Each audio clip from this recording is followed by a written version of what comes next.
Welcome back to the Patrick Reagan Show. The guidepost for original American ideas of freedom and liberty. Heard each week here on the Libertarian Lighthouse Radio Network and locally in Knoxville, Tennessee on News Talk 98.7 WOKI. Have you noticed, and just coming off that commercial break, listening to Hal's promo there, apparently we're going to beat him to the gun on this, or beat him to the punch on this Chris Christie thing. But have you ever noticed that this creeping libertarianism that seems to be happening? And I talked about this last fall when I had my show on the other station there, how it seemed that liberty was starting to take hold in the Republican Party and to a lesser extent in the Democrat Party. It's quietly been growing over the past year, and now it's starting to frighten the government knows best hacks in the establishment of both parties. And one in particular is, just as you heard on Hal's promo there, it's been Governor Chris Christie, and he made some remarks last Thursday on libertarianism. Now, I've warned you about this clown already. In fact, over and over, and you can go to our archives at youtube.com/Patrick Reagan Show and look through there, and you'll find a cornucopia of show segments talking about how liberal and spineless Governor Christie is, how he's no better than any of the other mealy-mouthed, wishy-washy, gutless Republican leaders. But anyway, Governor Christie was at a forum at the Aspen Institute this last Thursday, and a lot of people have been playing this, but I'm going to go ahead and play it too because I want to comment on a couple of things he said. Here's the first clip from his comments. This strain of libertarianism that's going through both parties right now and making big headlines, I think is a very dangerous thought. He's making this statement in response to the amendment that failed in the House that I talked about in the first segment of the show today, limiting the spying the NSA could do on American citizens. To Comrade Christie, he thinks wanting freedom from government watching you, that he thinks that's dangerous. Here's the next clip from his remarks. President Obama has done nothing to change the policies of the Bush administration in the war on terrorism, and I mean practically nothing. And you know why? Because they work.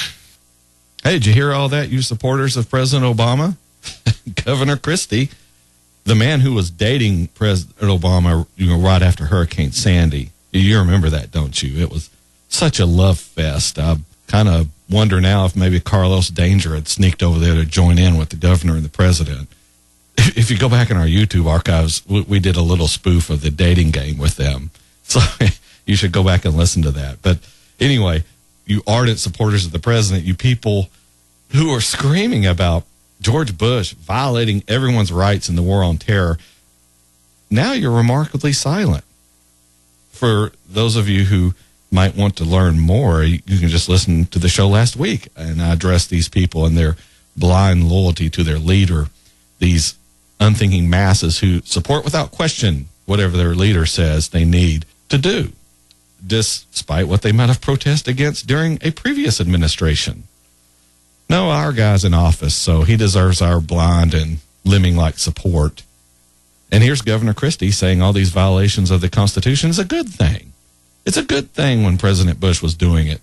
And it's a good thing that President Obama is continuing along the same path. Here's another clip from his remarks. I love all these esoteric debates that people are getting in. Senator Rand Paul, for example? Well, listen, you can name any number of people who've engaged in it, and he's one of them. I mean, these esoteric, intellectual debates, I want them to come to New Jersey and sit across from the widows and the orphans and have that conversation. Here you have Governor Christie doing the exact same thing the Obama administration did with Newtown. Tell those parents whose children were killed. Tell those whose spouses were killed. Tell them we don't need gun control. Then again with this Trayvon Martin case, tell his parents, tell them you need a stand your ground law.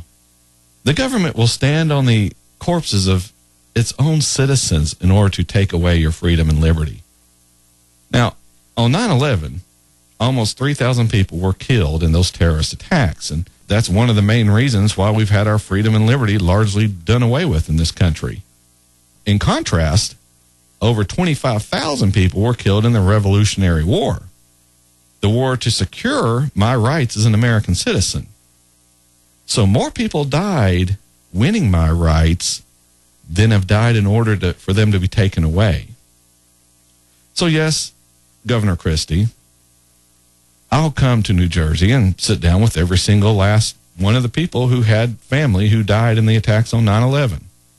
And I'll also bring along all the names of the soldiers who died fighting for my freedom, fighting so I could live in a country where we don't have the government spying on us, fighting so I could have the freedom to live the way I want without the government interfering in my life.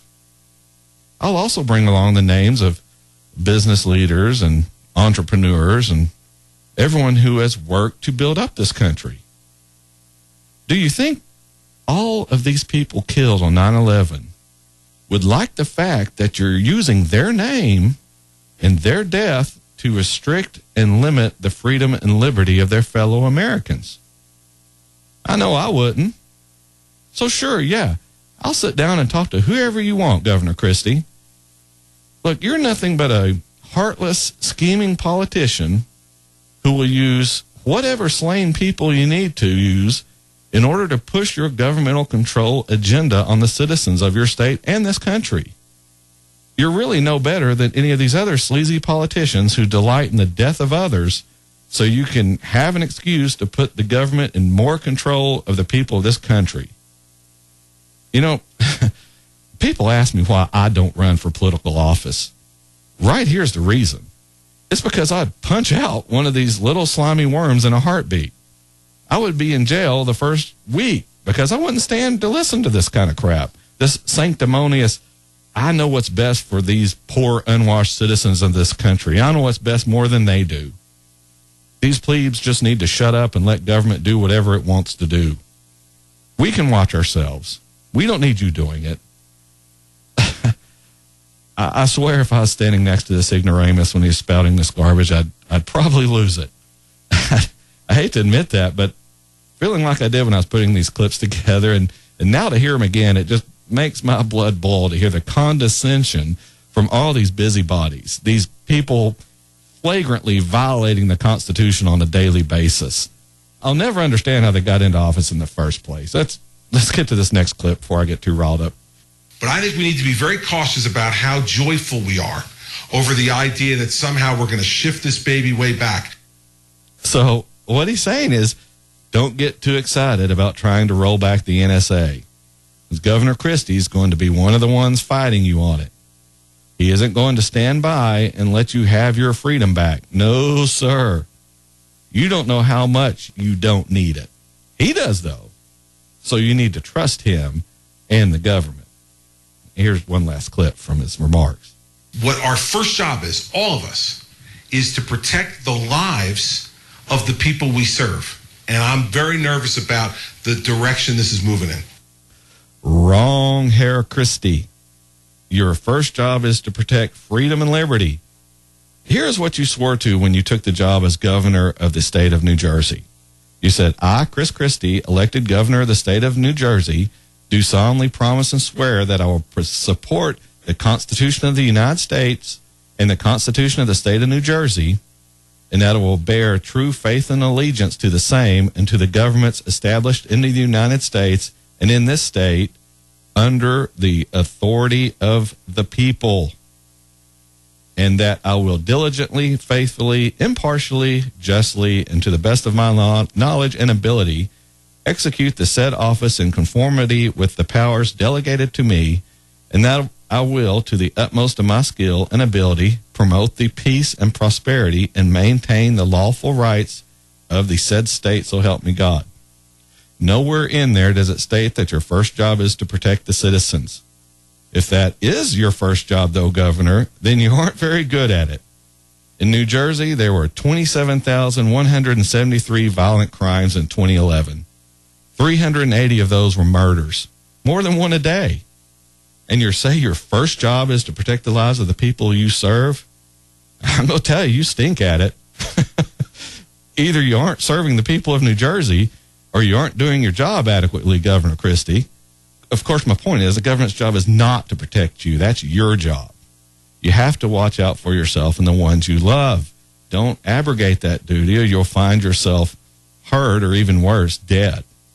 All right, we're up on the half-hour break here on the Patrick Reagan Show on the Libertarian Lighthouse Radio Network and News Talk 98.7 WOKI. When we come back, we'll continue cramming more logic and reason into the last half hour. Then you'll get in 3 hours of regular programming when we return in a couple of minutes.